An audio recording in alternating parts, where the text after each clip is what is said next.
인테리어 공사 중에 이것이 발생하여 분쟁이 휘말렸을 때 팁은 Do you remember how we kissed in the kitchen?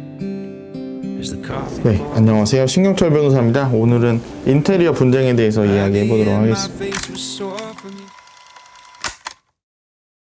가장 많이 발생하는 거는 인테리어를 했는데 추가 금액을 요구하는 분쟁이 많죠. 처음에는 1억의 공사가 된다고 했다가 1억 5천을 뭐 부른다든지 뭐 이렇게 금액을 추가하는 경우가 가장 많고, 아니면 공사를 해주기로 했는데 공사가 부실 공사, 그러니까 마무리가 잘 안 됐다거나 하자가 많이 발생하는 경우에 하자 보수 분쟁이 또 많이 발생하고요. 아예 처음부터 공사할 생각이 없으면서 공사비를 받고 잠적을 해버린다든지 또 이런 경우에 분쟁이 또 많이 발생합니다.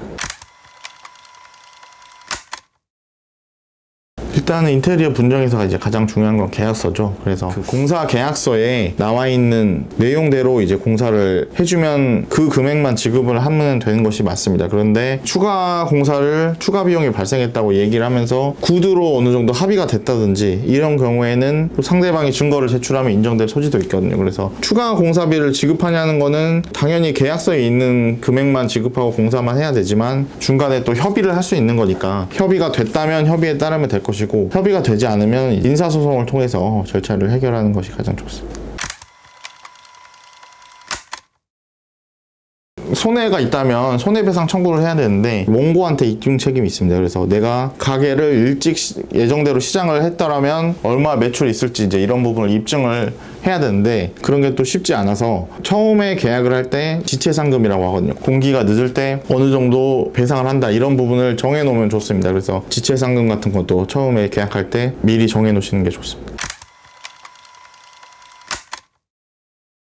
구두로만 얘기하고 증거가 없다 이러면 민사소송에서 불리할 수 있겠죠. 청구하는 원고가 이제 입증을 해야 될 텐데 증거가 없다면 사후에 뭐 이야기를 하는 내용을 당사자가 대한 녹취가 가능하기 때문에 녹취를 한다든지 아니면 뭐 문자로 항의를 한다든지 그때 이렇게 말하지 않았냐 뭐 이렇게 얘기를 해서 유리한 증거를 확보하실 수도 있고요. 아니면 뭐 계약서의 내용과 공사 내용 뭐 이런 거 비교해서 간접적으로 입증할 수 있는데 가장 좋은 거는 직접적인 그 얘기를 하는 거를 문서로 남겨놓거나 녹취를 하는 것이 가장 좋겠죠. 그런 경우에는 그것도 계약서를 봐야겠지만 인테리어 업체와 내가 계약한 상태면은 그 업체에 공사할 책임이 있고 공사를 완성할 책임이 있기 때문에 소비자 입장에서는 그런 거에 대해서는 책임질 필요는 없고 업체의 책임을 물어서 민사상 손해배상 청구를 하시면 될 것 같습니다.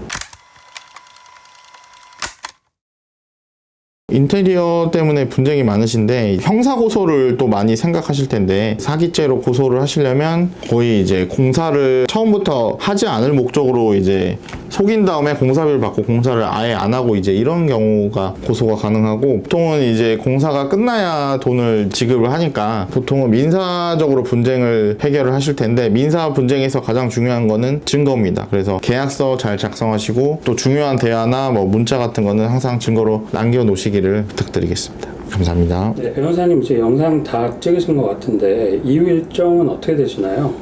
예, 저는 회의실에 의뢰인께서 기다리고 계셔서 상담을 하러 가보도록 하겠습니다.